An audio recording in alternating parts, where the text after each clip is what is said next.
So now I'd like to introduce today's speakers. Today's featured speakers are Ron Fedkiw and Gordon Wetzstein.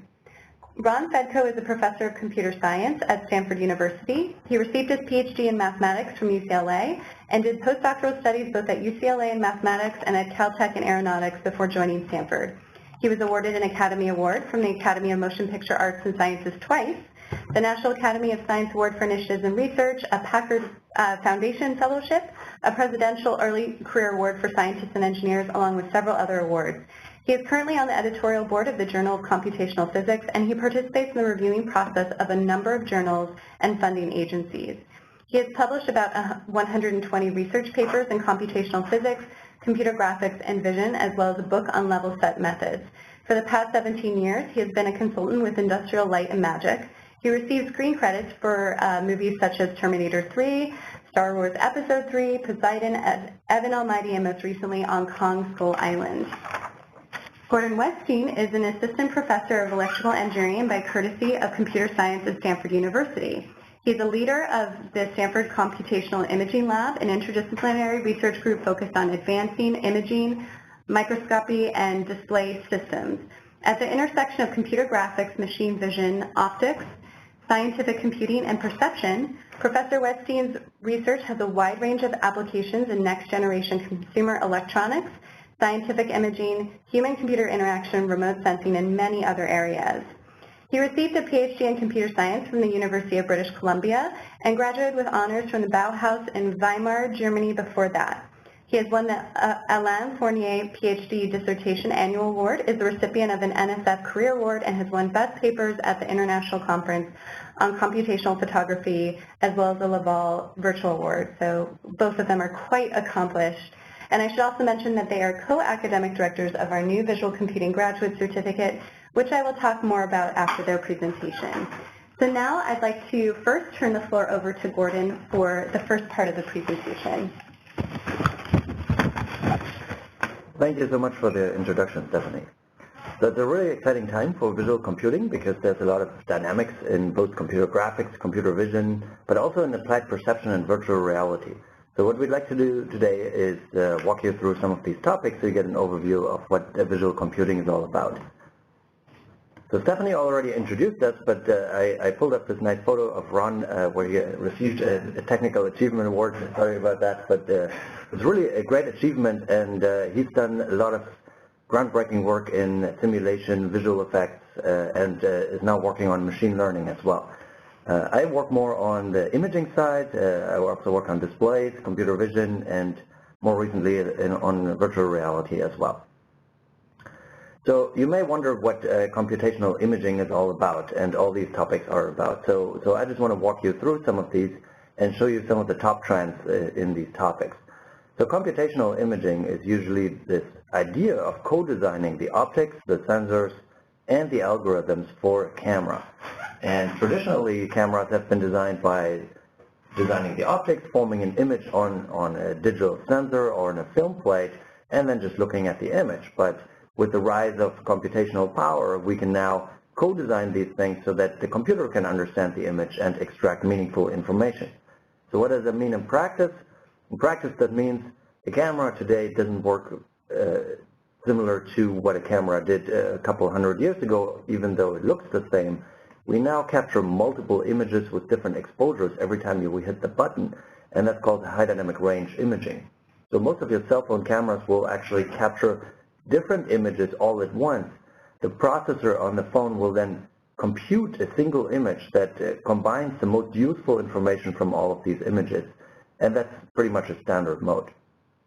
We can also think about super resolution, so trying to resolve features in an image that are not visible in the resolution offered by the detector. And there are many other imaging modalities like extending the depth of field, capturing light fields, and doing more exotic imaging modalities like compressive imaging.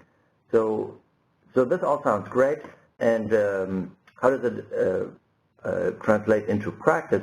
Well, we've seen a couple of startup companies coming out of Stanford and also here in the Silicon Valley, such as Lytro, which build a consumer electronics version of a light field camera that you can buy in the store now. This camera allows you to do things like post-capture refocus. So you can take a picture, and if you got the focus wrong, you can actually change it after the fact. This camera also allows you to extract depth information of a scene, which is increasingly important for things like autonomous driving, consumer electronics, gaming, and other applications. Another consumer electronics startup company just down the street here from Stanford is called Light. Light has started to release a camera that they call L16. Has 16 different cell phone camera modules. You can see that here in the middle. And they all have different focal lengths, different properties, and they can all snap a single picture of a scene, and then the computer will actually figure out how to merge all of these images into getting a really wide field of view, super high resolution image with unprecedented image quality. But cameras aren't just meant for consumer electronics, they also enable new experiences, for example in virtual reality. On the right you can see Facebook's new 360 camera, captures images in the 360-degree sphere and can then process these to fuse them together into a seamless virtual reality experience. So this also ties in back to enabling new types of experiences with these imaging systems, for example in virtual reality. So it turns out that a similar idea can also be applied to displays. This co-design of algorithms and unconventional optical systems, together with focusing on understanding the human visual system. And a couple of research ideas that people have been working on are high dynamic range displays, super resolution displays, new types of projectors, or glasses-free 3D displays. And of course we're also interested in developing the next generation of head-mounted displays for AR and VR. So I want to talk about one of these technologies a little bit more, which has already migrated into the consumer electronics world, and that's the high dynamic range displays. So when I did my PhD about 10 years ago, that was a really nice research project with a couple of papers, things that you'd learn in a course. But now you can actually buy televisions at Best Buy or anywhere else that have that technology integrated. And every company has a different name for it. For example, local dimming is what Samsung calls it.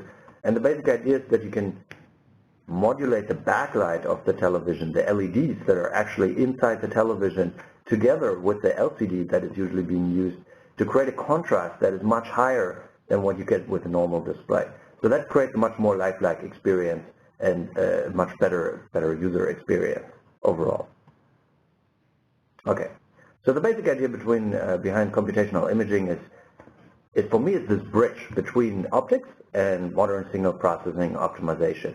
So we mostly work with geometric optics, so we think about light as rays traveling in straight lines in space. My research group also does a lot of work on using wave optics and more complicated optical models that are more physically accurate. But for the most part, in computer vision and imaging, it's good enough to think about light as rays and then use modern techniques in optimization, deep learning, machine learning, and so on to design new kinds of devices such as cameras and displays. And these have applications in so many different domains. Every one of you probably has a whole bunch of cameras already in your pocket because your cell phone likely has at least 2 of them. But we also think about new and emerging depth cameras for consumer electronic applications or cameras on drones. We can think about surveillance, medical imaging. Cameras are in space. They've been used for biomedical applications in microscopy. And they're being used, of course, also for emerging autonomous vehicles or self-driving cars where the computer has to make the decision of what to do next. So designing the sensors for these kinds of systems is absolutely critical. So now let's think about computer vision a little bit more and how it's different from imaging. The imaging is very close to the hardware. We design algorithms and hardware together, but at a very low level. Computer vision is more concerned with inferring high-level information of a scene, such as you give me a couple of images of your living room, and the algorithm can figure out what the 3D shape and the texture and the colors are, so that we can use that in, for example, in an online program where we can place new furniture in your room, and you can try out different arrangements of your room. You can order furniture from IKEA online and place them directly into your living room. At the same time, these techniques are also useful for autonomous driving, for robotic vision, and for many different other fields. But in general, computer vision is concerned with high-level decision-making or inference on data that is captured with cameras. So another topic that comes up in computer vision quite a lot is scene understanding. So given an image, what's going on, right? So if we look at the upper left image here, this is a picture taken from a car. The car wants to understand where the lanes are. It wants to understand, where other cars are, how fast they're driving. On the lower left, we see, an example of segmentation. We want to understand, is it a pedestrian we're looking at? Is it a bicyclist? Is it a driver? Is it a building? Is it a dynamic part of the scene? And so on. So segmentation, object tracking, object understanding and recognition, these are key challenges in computer vision. And on the lower right, you see a classic example where we take an image and the computer will figure out, which object is what and try to find it also in a database of existing objects. So for example, we can say, hey, on the upper left there's an airplane, on the lower left there's a human, and maybe we can even do some face recognition on that. So these are all classical computer vision problems. Tracking is another one, so we want to be able to predict the path of motion for different types of objects in the scene. So computer graphics, I don't want to talk too much about it. We'll learn a lot about teapots and bunnies and strange rooms with reflective objects. Ron will talk a lot more about this, but computer graphics is the science of taking a mathematical description of light, reflectance models of geometry of a scene, and computing an image of this that is ideally indistinguishable from the real world. Another emerging area is virtual reality and augmented reality, of course, too. It's an area that's been around for a few decades already, but in the last few years we've made so much progress, and we now have the first consumer electronics devices that deliver really immersive experiences. And virtual reality is being used for many different applications, from simulation and training to entertainment to visualization. But you shouldn't forget about robotic surgery, for example, too. On the lower right, you see the Da Vinci minimally invasive robotic surgery system, where a surgeon actually remotely operates the robotic arm to be able to do surgery live, either in the same room or even in a distant location. And so that's virtual reality too, because the surgeon only relies on the visual stream of the endoscopes that they see in the remote box, which is basically a virtual reality display. Fundamentally, VR is a new medium that enables totally unprecedented experiences, and we still have to learn how to use this medium and create new types of experiences effectively. So it's a very exciting area of a lot of dynamics and development. Enhancing virtual reality is also one of the grand challenges of the National Academy of Engineering. So not just from a content creation side it's interesting, but also from an engineering side, because it brings together computer vision, displays, human perception, computer graphics, and many other disciplines. So you can see that kind of in this overview slide here. This is just a HoloLens in the middle. The HoloLens has so many different parts. It has custom-made chips, such as CPUs, GPUs, so central processing units, graphics processing units, but also image processing units. We have a whole array of sensors that do scene understanding, hand tracking, positional tracking, and other things. We need to understand human perception and its limitations so we can build effective displays. And at the same time, we need to create content, for example, using things like cameras or computer graphics. So I just want to spend 1 or 2 minutes on, telling you a little bit more about our research area, or one of them. It's to advance virtual reality displays. So normally you have a phone or a small display inside a head-mounted display behind a lens, and your eyes will look at a magnified view of this image. This will be simply bigger, but it also appears farther away. So each eye will basically look at a different plane floating in space. That's how you can think about it. And that will be at a fixed distance. So the focal distance of this display is going to be at one fixed distance, and that's not a natural viewing experience. If you think about 3D vision, and here's just a 1-minute overview of 3D human perception, is there are many different cues that the human brain uses to interpret depth from a scene. So there's vergence, that's the relative rotation of your eyeballs in their sockets. It's an oculomotor cue, so a muscular cue. This is driven by binocular disparity, the fact that we see two different images with our eyes. And this is easy to create with virtual reality displays because we simply render, slightly different perspectives in front of each eye. But here's the challenge. The eye also focuses its crystalline lens, and that's driven by retinal blur, which is, similar to a depth of field effect in your SLR camera. This is a cue that we can't easily reproduce in virtual reality because we cannot optically create this retinal blur cue easily. All these cues are coupled together, and that's what creates a lot of trouble. So in the real world, as you look at different objects, your eyes will verge towards these distances, so they will rotate, but they will also accommodate, so they will focus to these distances. So all these cues are always working in harmony together. In virtual reality, there's a mismatch between these cues. I'll try to illustrate that here. We can render images so that you can verge at arbitrary distances, but the focus of your eyes will always be linked to that floating plane, the magnified image in space. So this discrepancy between different cues that the brain receives is something that usually creates eye stress, visual discomfort, nausea, and other undesired effects. So our group does a lot of research in trying to address this, for example.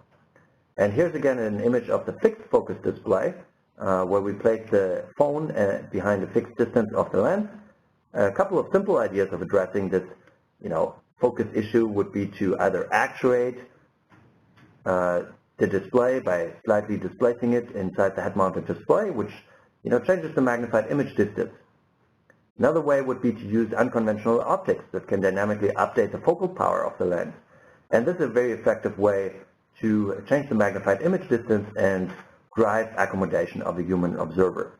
In practice, we need to use eye tracking for our head-mounted display, so we build a very simple prototype that you can see here, which has a stereoscopic eye tracker and a motor mounted to the focus adjustment mechanism of the gear VR. Okay, so here's this prototype. We can basically change the motor very quickly based on the tracked eye position of the viewer, and with only a few millimeters of mechanical displacement, we can actually change the focal plane of the display by a large amount over the entire range of which you can focus. So that just gives you a little bit of an overview of what virtual reality, computer vision, and imaging is all about. We teach classes on all of these topics, including virtual reality. Here you can see a photograph of the Stanford's EE267 class. So this class is focused on helping students to build a head-mounted display from scratch over the course of 1 quarter. And with this, I'd like to hand over to Ron, who can tell you more about special effects, computer graphics, and some other topics in visual computing. Let me start before you even get into it and just mention there's a reason that Gordon and I are talking about a little bit more in depth the 2 topics we're talking about, which are the Hollywood effects and VR, AR. If you look at graphics traditionally, there's a lot of small things going on in graphics which have a lot of impact, but there's been sort of modes of graphics that everybody sees. In your house, what people typically see are movies and games. Those are the 2 things. So if you think about it, and look at all the movies and all the tech that goes into that, think of George Lucas, Star Wars, Pixar, a lot of graphics was driven from that. The other thing is all the video games. If you look at the AR and VR, that's sort of the real-time aspect of graphics from the games. And so Gordon's continuing in that direction with not only the talk today, but also his research program. And similarly, for the Hollywood special effects, that's something that I've been pushing forward for the last 20 years. I'll talk about that a bit in the beginning and then where we're going next. And that's also part of the reason that Gordon and I are sort of running the center, is we're sort of looking at the future of graphics and where it's going. It's important at home when you're thinking about this, like what you want to do with visual computing, that you realize there are these 2 big driving technologies, which are real-time and not real-time, or movies and games in that sense. And our research, the talk, everything represents that in some flavor, but there's a lot more to look into later. So I have this very general Venn diagram to get started. It just shows that the Hollywood special effects now is sort of mixing in a lot of different things. We've always had rendering in graphics, geometry in graphics, animation in graphics. That's always been there. More recently, physical simulation has come in. That's something that has come in the last 20 years. And even more recently, computer vision is playing a much bigger role. And then machine learning we'll get into as we go. So going back to my lab, what we've done for 20 years is physical simulation. You've seen it in many movies. Here's some examples. Davy Jones, Harry Potter, et cetera, et cetera. And when doing physical simulation for movies, what we focused on is many, many degrees of freedom. Water, wrinkles in cloth, waves on the water, smoke vortices, that sort of thing. And you really want high visual fidelity, very rich details. But what that comes from is computational physics. There's Navier-Stokes equations for the water. There's finite element models for the cloth. And so we look to all those things in order to do the simulations. But if you look into computational physics, what you find is that your algorithms are really good for finding the drag on a wing or the lift on a wing or modeling a scramjet engine and vaporization of drops. They're very, very accurate or faithful to real-world data. And that's not what we want for graphics. We want stuff which is sort of hyper-real in that sense. So computational physics is a motivation for what we do, but it's not just taking the equations from computational physics and re-implementing them in a graphics pipeline. It's doing something different with them. So over the last 20 years, I put half my papers in computational physics and half my papers in graphics. And my 40 PhD students, 30 former and 10 current, have really struggled along with me to look back and forth between those two different areas and target simulations and methodologies towards those areas. And it turns out it's very, very different. You can't pick up stuff from one and put it in the other or vice versa. And that's been something that's really helped us lead the field in this area is understanding, what goes where. You have a new idea? Is that an idea for computational physics or an idea for graphics? If you have something in physics, does it work in graphics or does it not work in graphics and vice versa? And that's been the essence of my research program for the entire 20 years that I've been in it, is just differentiating carefully between those two areas with each idea. No round peg and square hole type stuff. You have to avoid that. So more recently, say 2 years ago, I started realizing there's a third area of simulation which is very, very different from what I had been doing. And it took me a while to even realize it, even though I'd spent 20 years differentiating the feature film technology from the computational physics technology, putting about 50 papers in each one. But it started to sink in a little bit, and the idea was that if somebody went out and filmed some cloth or filmed the waves on the ocean, and you wanted to somehow use those waves in your simulation to get better looking water, or water that looked like a lake or an ocean or a bathtub or whatever it was, and use the data, or you scanned in some cloth, you saw how it moved, you wanted to use that, or for human tissue, if you took a bodybuilder, scanned in their muscles and how they flex, then you do a simulation of biomechanics in the muscles, you want to be faithful to that, how would you actually do that? And I originally started out doing that with what would be number 2 on this slide. I took the computational physics approach to be faithful to the real world data. I pushed into biomechanics for a while and did what they did there. But it turns out that the biomechanical stuff doesn't really lend itself well to the data. And so it took a while, but we started to realize that there really is a third paradigm for physical simulation which is popping up. And this isn't just true for computational physics as far as like smoke, water, fire, and cloth, human bodies. It's also true for rendering and in other areas. Think of them not as just physical simulation, but just simulation in general. Anytime you're synthesizing the real world, you want to think about different ways of doing it. You're either trying to be faithful to the real world, which would be the computational physics, or you're trying to have something really cool, like a game or a movie. That would be the feature film type stuff on this slide. Or you really want it to sort of have the look and feel of the real data. So we started looking more carefully into data, statistics, and machine learning. And the first thing is data. Data is what's really driving this. There's more and more data everywhere. Wherever you look, people are collecting data, storing data in the internet, pushing data around. And as more and more data starts showing up, they get better ways of collecting the data. And the better ways you get for collecting the data, the more and more data you get.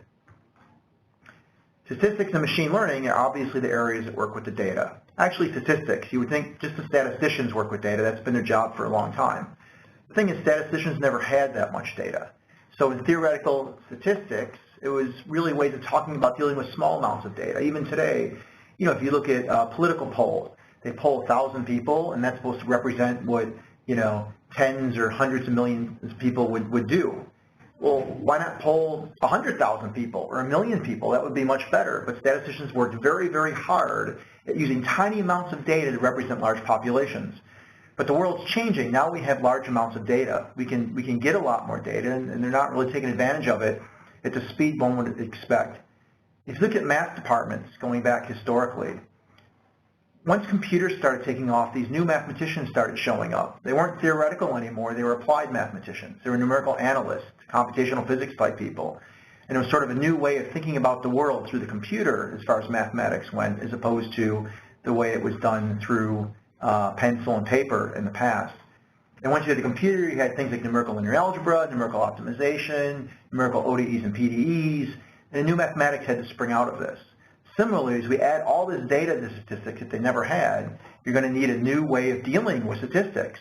And what's happened, which is kind of neat from my standpoint as a computer scientist, is that people in my department, Daphne Kohler, Andrew Ning, Sebastian Thrun, they sort of picked up the ball on this and started taking all this data and the computers and everything else and developing this new area, which we now refer to as machine learning.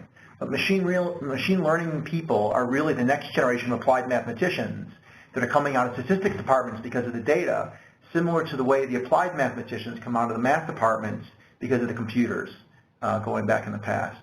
So it's really drawn me towards machine learning, which is part of the artificial intelligence groups.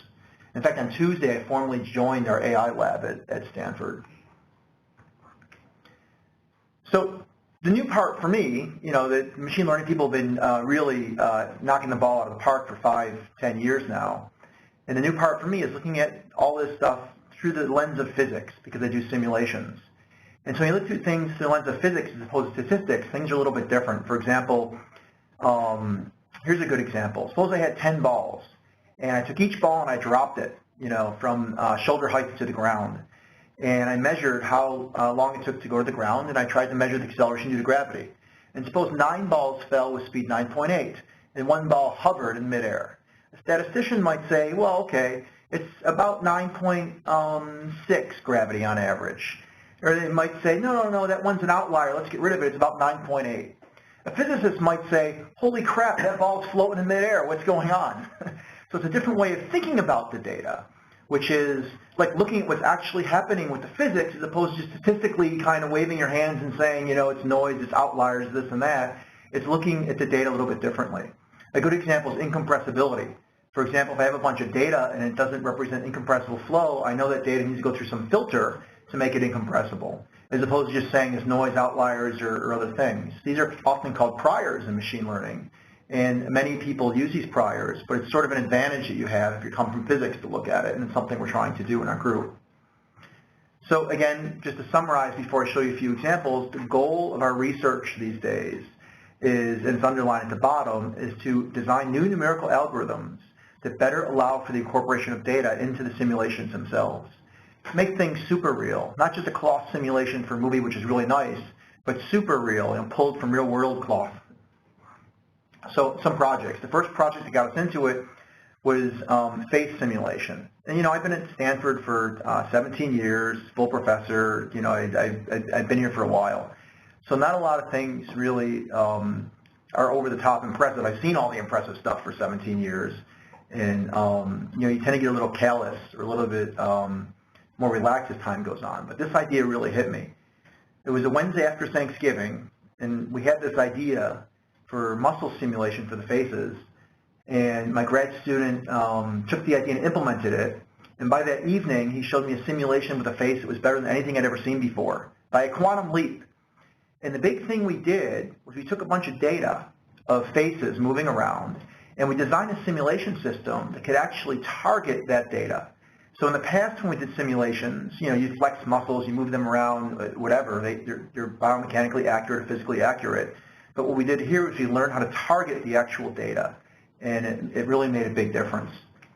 In fact, we already use it in King Kong Skull Island. We had the idea, we wrote a paper in less than 2 months. It was implemented in less than 12 hours, paper in less than 2 months, and it went into movie production literally right after that. And within less than 1 year, we finished an entire movie with it from idea conception to completion, and it really made a huge difference in the movie. We've been building models for a long time. This is maybe a 15-year-old picture now of one of my graduate students that we flew up to Canada and covered in latex and built some high-resolution muscle models using the old Matrix technology from the Matrix films, if you remember that. These days it's easier. You can just scan in a statue with the scanners. We have much better graphic technology now and build a face model, triangle face model out of that. We outfit these with finite element models, biomechanically accurate muscles, everything you would imagine. and we use cameras and computer vision in order to track what faces do. In the end, then, you have some model for how the face moves.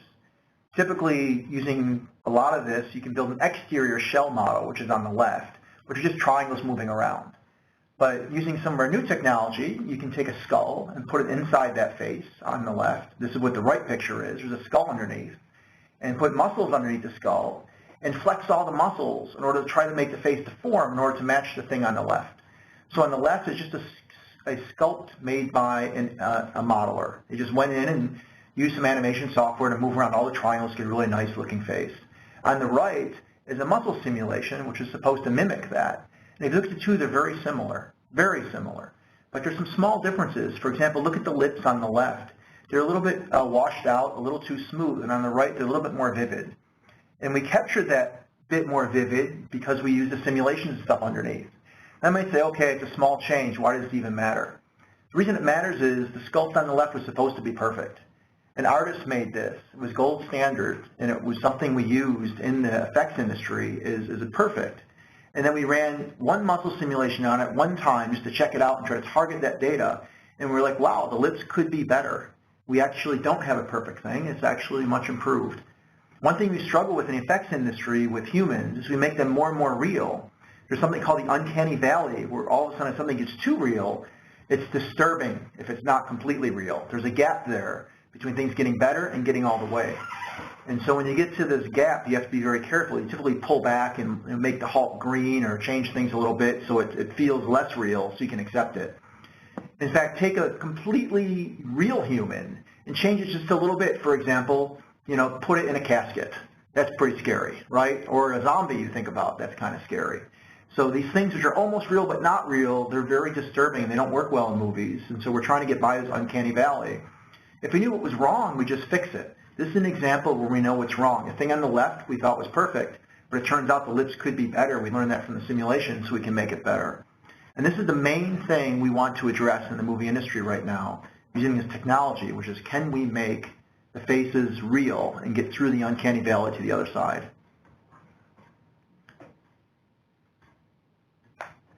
Here's a video that shows some of the other benefits of this, though. In the upper left is a bunch of sculpts done by an artist, just a triangle mesh moving around. In the middle is the result of the muscle simulation targeting in every frame, just like in the last slide. In the far right, you can see the skull and some of the muscles moving around underneath the middle to show what the skull and muscles had to do in order to target the simulation. What's nice here is if I take the far left model, which is a bunch of triangles, and I build a skull for it on the far upper right in muscles, and I can figure out how to target the animation, then I have some knowledge of how things are moving which aren't just triangles. So if I take that Yoda statue we scanned in on the lower left, and I fit a skull and muscles to that, then I can take the upper right skull and muscles and map that one-to-one to the lower right skull and muscles and move them around, and I can use that to animate the scanned-in Yoda mesh without any artist's help or any animation or any packages or anything. It's literally just a muscle simulation going forward, making Yoda do stuff. Existing technology would take the triangles from the upper left, map them to the triangles on the lower left Yoda, and try to push things around. But since there's a fat lip on the guy in the upper left compared to Yoda's very thin lips, you'd actually see a fat lip moving around on the Yoda and it wouldn't look good. There's not a good one-to-one correspondence between the facial geometries of the Yoda and the guy in the upper left. But the muscles underneath have a fairly good one-to-one correspondence because we're all actuating things the same way. And if I actuate a muscle or open my jaw or smile or do something like that, that looks different in every person, but everybody's basically trying to activate the muscles in the same way, and so you get a nice one-to-one mapping. It's much better than principal component analysis or any of the other methods because it's more physically driven.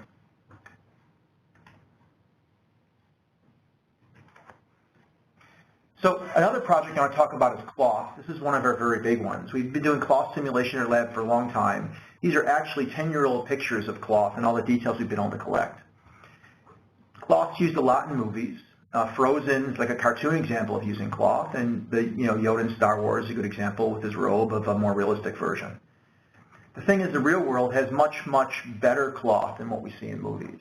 If I go into a movie theater and shut out all the lights and turn on the sound and tell you a story and show you the cloth on Yoda, you might say, yeah, that looks real. That looks like real cloth to me. But you also think Yoda's real, and Yoda's not real, obviously. But somewhere during the movie, where it was dark with the lights out and you really wanted to believe, your suspension of disbelief, you actually started thinking Yoda was real. So it's very easy for me to make a pretty crummy piece of cloth appear real to you too. You want it to be real because you want Yoda to be real. And that's an advantage we have in the movie theater. But if I go into e-commerce or something and want to do some cloth on your body, you're not going to want to see something that's supposedly real and doesn't really fit. You return it to the store after you order it. So there's really a gap between the movie cloth, where you're willing to accept the cloth, where you want the cloth to seem real, and the cloth that you actually would have in e-commerce to show how it fits on your body. Something you could buy reliably online, know how it's going to fit, ship to your house, wear it, have it fit that way, and be happy with it, and not return it to the store. So this is another place where we want to use data. We want to take real-world cloth, scan it all in, get all the data from how it looks, how it folds, how it behaves, and stuff it into the simulation. So we can do simulations of it, we can learn from it, and have it actually represent what would happen. So you could, scan a body model of yourself, move your body around, have some virtual cloth on you that moves and folds and acts just like the real cloth. Moreover, if I can actually mimic the real world cloth and get this data into my simulations, I can go back to Yoda and make a robot on him which is so super real that you couldn't even make it in the real world. And it behaves the way the real world does, but it's even better than the real world. And that's what we really want in the movies, is something which is hyper real and even better. But if we can't do the real world cloth, it's going to be tough. So what we're doing in the cloth right now is, it's at very early stages, but we're already learning a whole bunch about it. For example, if you look at the figure on the right here, if you have a curve, and the curve represents a scan of a real world cloth with a lot of folds, this is the black curve. And I downsample it to something I can simulate on the computer, which would be the blue curve, then notice the geodesic distance gets shorter. The length of the black line between two of the blue points is longer than the length of the blue line, so I'm compressing all the edges. And so if you build a database doing this, for machine learning or anything else, you scan a bunch of cloth, compress it down, and make a function from the coarse cloth to the fine cloth, and then you simulate your cloth. What's going to happen is you're simulating the coarse cloth incorrectly, and you can't look up the fine cloth. Let me explain that with a projection as an example. Look at the checkerboard on the far left. If you have a piece of paper and it's orthogonal to the camera and you project a square, it's going to show up as a square. But if you bend that thing away from the camera, it's going to stretch the square out. So in order to make it actually appear like a square on the camera, as they do in this paper from 2016, you have to take the edge of the square and compress it if the paper is bent. And so you have to learn how to compress things when they're re-lengthened in the projection. And they did a very good job at that, so we need to do the same thing in cloth. If you look at the upper right here, if the rest shape of a piece of cloth is long, and then you look at the line below it, when you compress it, it wrinkles. That's what happens to real cloth. Then in our simulation, if we only have one edge there, when we compress it, so if you look at the third figure down, that's the simulation edge. When we compress it, it just needs to shrink. It can't bend because it's a single line segment. We don't have the details to actually bend it. But we want to be able to take the real world data of the bending and wiggling and project it onto there. So we need it to actually shrink, so when we project the wiggling back on there, we get the right thing. And you can't just shrink the cloth by relaxing all the springs or fine elements to connect it, because then it also stretches too much. And so what you really need is, instead of forcing edge lengths on your simulated cloth to be equal to the rest length, you need to constrain them so they can't get bigger than the rest length and sag, like the lower right picture, but you want them to shrink less than their edge length because you want them to be compressing where you're going to add the real world data from the wrinkles later. No cloth techniques do that, so we had to go out and design a new numerical method for simulating cloth, which allows for edge lengths to be constrained with an upper bound but no lower bound. And so if you look on the lower right, that's an example of using our new inequality cloth with inequality constraints. And if you look at that's the far right, if you look at the left picture, that's using the equality cloth. And what you can see is when it gets really detailed in the folds there, the equality cloth has much bigger folds and some buckling and some resistance to the fine details and wrinkles you'd normally expect, whereas the equality cloth actually starts doing the right thing. It can start folding a little bit better. Again, it's subtle, and there's no data here. But the idea is in the real world, you have many, many more wrinkles, which you'd be superimposing on this cloth. If the cloth's already buckling and doing the wrong thing because you're enforcing the edge length constraints to be equal, which is incorrect for a compressed version of cloth, then you get the picture on the left and you can't put the data on it anyhow. Think about it like you have a sheet of paper and you compress the paper a little bit and you want to get some wrinkles. Well, if you didn't compress the paper, if it stayed its normal size, just added wrinkles to it, it'd magically be getting longer and adding geodesic distance. And that's something you don't want. You want the cloth artificially gaining wrinkles. That's what everyone does now. They take the equality cloth and add wrinkles to it, so they're actually increasing its surface area, which looks really bad and strange. It's like your cloth is growing wrinkles out of nowhere. So this is what our pipeline is going to look like for cloth. Basically, if you start on the far right, the final result is scanned in data from the real world. Then you compress it, which would be the blue bubble, the second from right, and you get the coarse result, which are the compressed cloths, and those would be things you'd store on the computer. Now going to the far left, you do your inequality cloth simulations, which will be sort of coarse, and you look them up in your database of coarse results, and then use your machine learning functions that you've learned in order to find the fine results from the real world that map to that and stuff those two things together. The idea is we want to hybridize scanning of real world cloth with the best simulations we can do to get ultra real cloth. I want to mention the bodies for like 1 second here. We're putting body models together with muscles.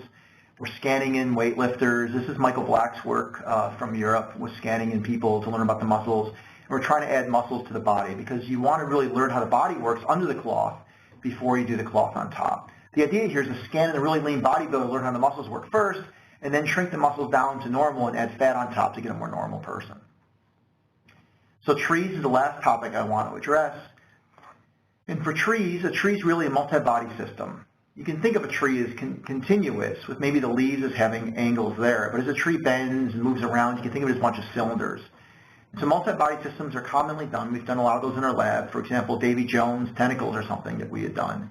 You can model tanks and skeletons and all kinds of things as multi-body systems. The problem with the tree, this tree in particular, which I see on my way to Stanford every day on my bike, is that that's a lot of bodies. All those leaves, all those branches, put a little cylinder in for everything. Not to mention that's not just a bunch of cylinders. That's an amazing configuration of geometry. But it has to bend and move and deform. It's impossible to do that with a multi-body system. It's way too complex. We worked for a long time trying to build something especially for that. In fact, we made this specialized approach, which would allow us to do something really big. Again, the idea was driven from, real-world data. We want to actually take a tree model like this, scan the tree in, build the tree, simulate the wind hitting the tree and everything else, but use the real-world data to drive it so it looks ultra-real. So building a simulation system for this was impossible, and we had to do some research just to do that. The neat idea we had in that research was people often, in all these robotic mechanisms, build these approximations to the exact solution to the multi-body problems. We inverted that a little bit. We actually made an approximate problem and found the exact solution to the approximate problem.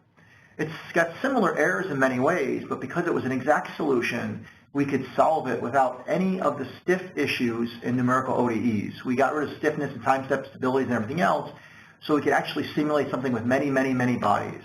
The simulation was wrong. It would never converge to the right answer because we made approximations in the equations themselves. But if you go back to people who approximate the exact equations, they never get there either. And so you can bound the errors, and it's not so bad. We use this to simulate a whole bunch of really detailed trees.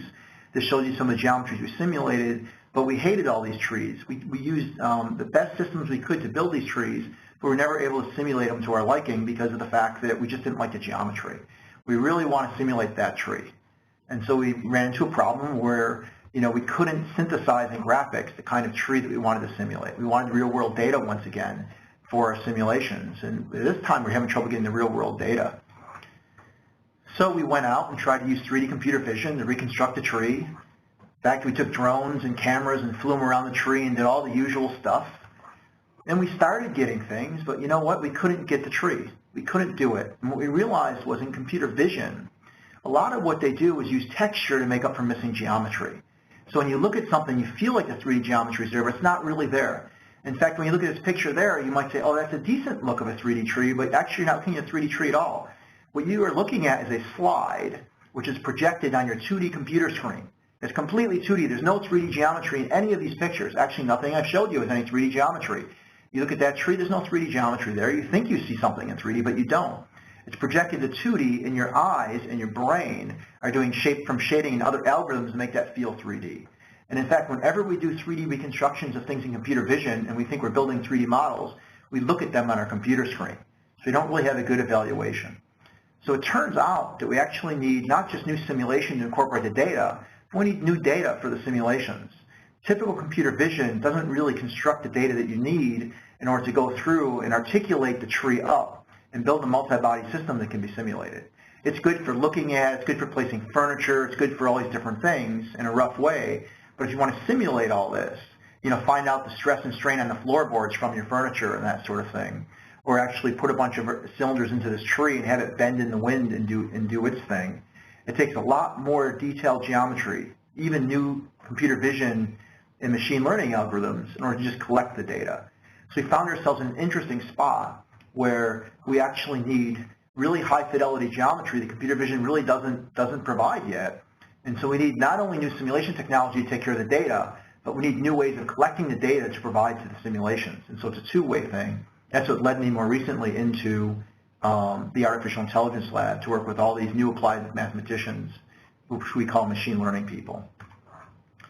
And the last slide, just on wind inference, it's one of the cool things you want to do with the tree once we can actually build the model. Once you can solve both the problems I mentioned, then you can actually build this tree and simulate the tree and then video capture the tree and actually figure out how the wind is affecting the tree and pull that wind off and use it for other trees or other models or for making movies and that sort of thing.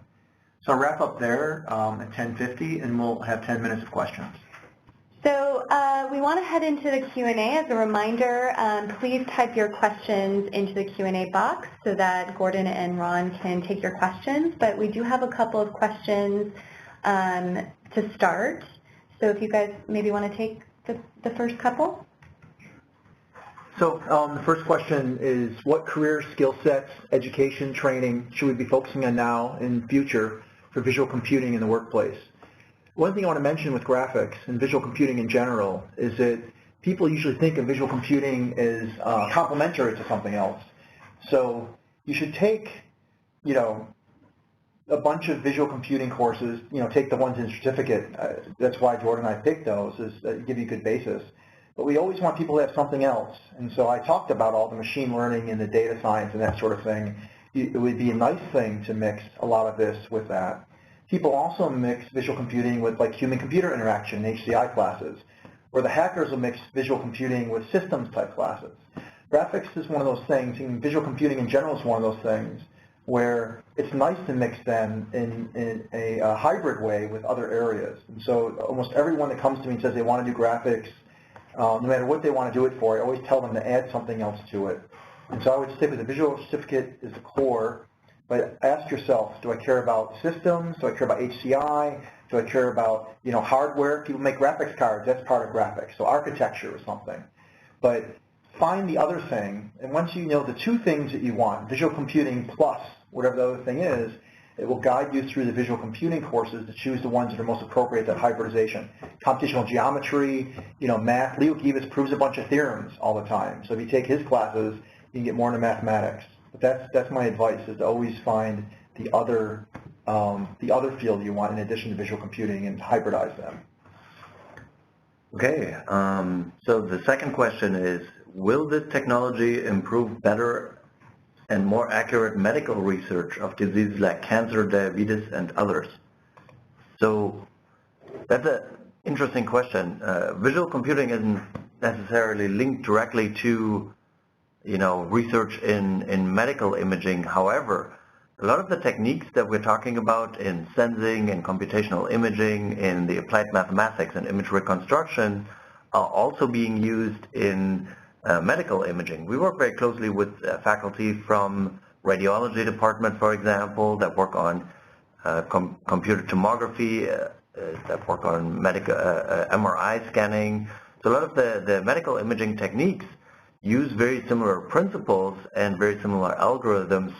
And even though I don't think anybody of us is directly working on cancer research, a lot of the techniques may be able to help discover new things in those fields as well. Can you scroll up a little bit? I'll take the geometric modeling one. Is there an estimated timeline for developing the next level of geometric modeling needed to address many of the challenges explained today? That's one question. I'm also going to take the question, does your work involve convolutional neural networks, which is 2 down, because I can answer those together. Last quarter in the spring, there were 2 very interesting classes taught. One by Leo Kivas on geometric modeling, using machine learning and networks, and one by Fei Li and her students on convolutional neural networks. I actually took both those classes. I mean, I know a lot of the stuff, I'm reading the stuff, but I listened to every lecture anyhow in case there was something I was missing. There's fantastic stuff happening right now in the field of computer vision on both 3D geometric modeling, which is one of the big things that are needed, and the convolutional neural networks.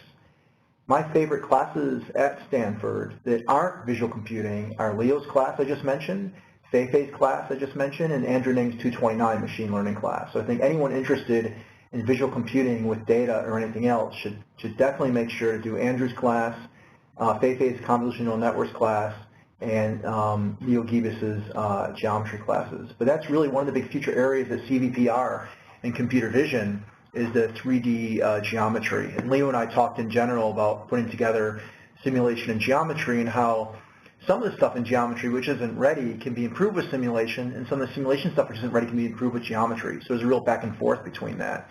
Convolutional neural networks are really finding a basis for things. You know, you have things like autoencoders or whatnot, and you know, for a piece of cloth, let's say, what is a good basis or representation for that cloth? You know, you could try doing FOIA analysis and finding sine waves of the folds, or you could do like a convolutional neural network or an autoencoder. There's many ways of doing that. But these are, I think, two really big things importantly related to visual computing. All right, I'll take a question on how does visual imaging integrate with images and vision in neuroscience and deep learning? So a lot of the classes we teach actually draw students from many different departments. We have a big neuroscience institute here at Stanford, and a lot of these people actually take our classes as well, because even though visual computing is mostly focused on consumer electronics, on entertainment, on areas like this, again, the underlying techniques, the underlying algorithms for processing images, for learning images, for using deep learning, convolutional neural networks, and things like that, for learning the fundamental building blocks and the structures of the images and what's inside is equally applicable to other fields.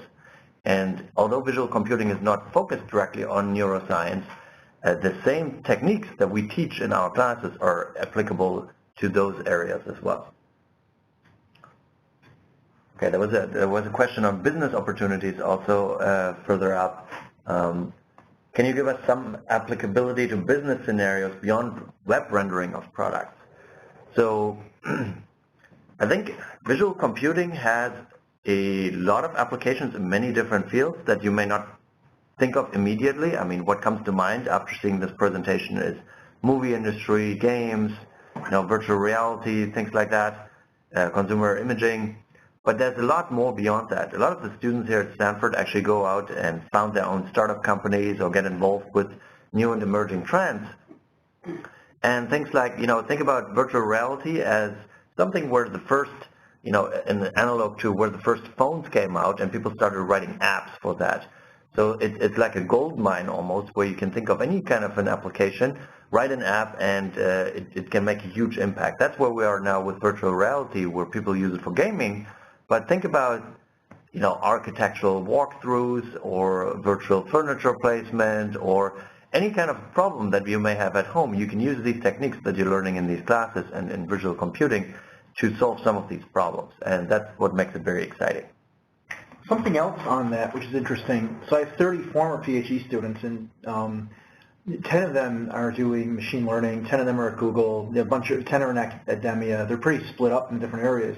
One thing you hear back from the ones who don't actually do as much visual computing anymore, they've moved in other areas, is that it's really handy to be able to put a mock-up together of what you're doing with some graphics.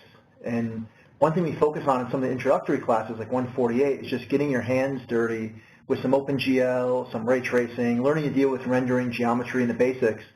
And they find that for any project they're doing, just the ability to, you know, to do some interesting computer graphics is useful for them in their other projects. And again, I talk about the hybridization between different areas and how we think of that in graphics all the time. You may end up in the other area 90% of the time, but if you can do graphics a little bit, everyone you know is going to want you to throw things together for them.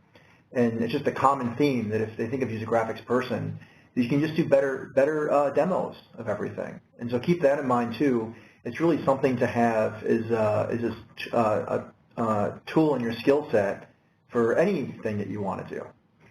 So let's take 2 more questions, and then we're going to wrap up just in the interest of time. So what do we think about some other questions here? Okay, here I'm going to take a question. How soon can we expect AR, like HoloLens and other things, to substitute personal computing effectively?